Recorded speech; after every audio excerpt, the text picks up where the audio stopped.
Are you aware of the book The Immortality Key? Yeah. Brian Muraresku's book? Fascinating. And he's found, he's writing about evidence of very early use in the old world of psychedelic compounds.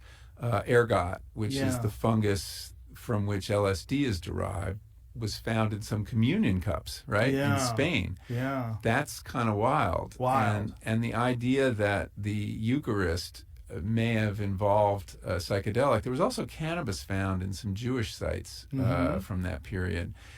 And I've always wondered about wine in Greece, that they would talk about these wild Dionysian revels, and they drank wine out of glasses like this big. Right. There had to be something else. Oh, for sure. And also, did you know wine back then had a very low alcohol content? I didn't know that. Yeah. All the more reason to suspect that... they were spiking it. They were spiking it with something. We don't know what. I mean, and we don't know how you would use ergot, because ergot can also give you gangrene.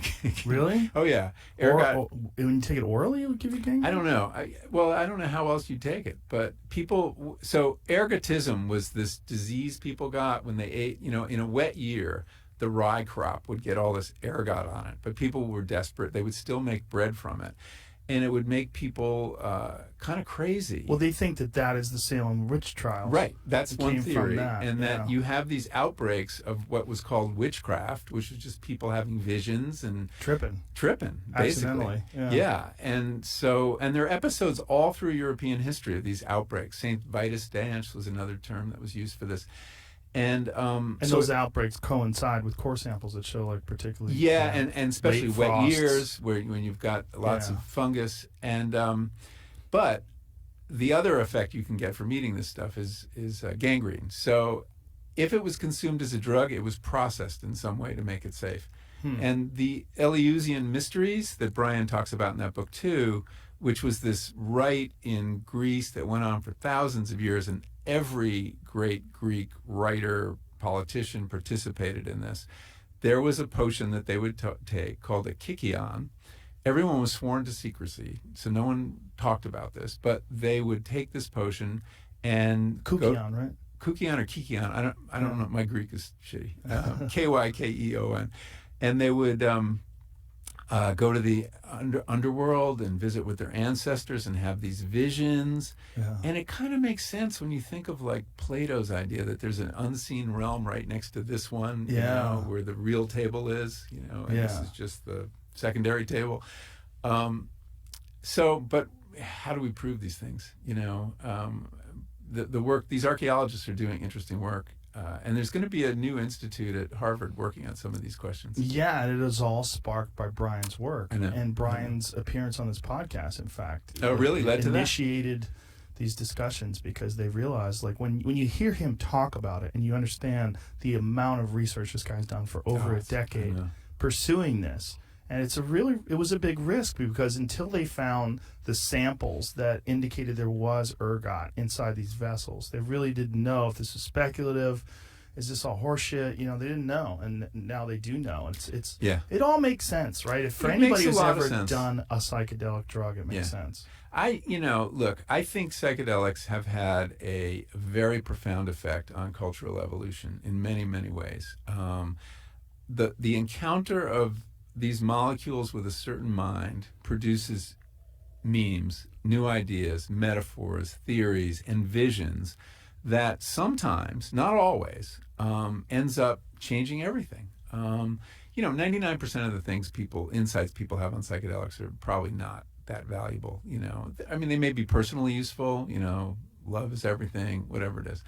But every now and then in a certain mind, there's an idea, and it might be a vision of an afterworld. It might be the idea of an unseen otherworld, a beyond. And then that person tells that story, and suddenly this enters culture. Yeah, somebody had a vision. They went up on a mountain and they saw God. It's a very plausible explanation for how religion might get started. It completely makes sense to me. And in fact, there's been some work at one of the universities in Israel where they're trying to connect the acacia tree with the burning bush that Moses saw, because the acacia tree apparently is rich in DMT, and they're trying to their connection they're making is the burning bush being God was consuming smoked DMT. And that they were having this vision that Moses was having. I mean, it makes sense if you're translating things from ancient Hebrew to Latin to Greek to whatever the fuck they're doing. You're going to lose a lot of whatever they're trying to say, and especially when you're talking about... And you're going to not know what's a metaphor and what's literal. Exactly. And that's what they think. That's fascinating. I haven't heard about that. I have to follow up on that. So I'm very interested in the role that psychedelics have played, and it's true in science too, right? I mean, we just took a PCR test, I think, COVID test, and who invented PCR? A scientist named Kary Mullis, who got the idea... on an LSD trip in Northern California. Yeah. And he's talked about it. And he said, LSD allowed me to sit on the molecule and watch and see what was going on. And so that encounter of that molecule with that mind gave us this amazing tool that all of genetics depends on. Yeah. We took a rapid antigen test, by the way. Oh, okay. We didn't take a PCR test. All right. But yeah, thanks for the fact check. He's spoken out about that. He just said it's not what it's for. It shouldn't be used in that regard. Interesting. Yeah, but anyway, but he found it again. Yeah, figured it out. And there are many stories through history. I mean, I think the human imagination has a natural history, right? It has to. Everything has a natural history. So, what is that natural history? Well, I think drugs of all kinds played a very important role at certain key moments in the evolution of that thing we call the imagination. Well, I think the last time you were here, we talked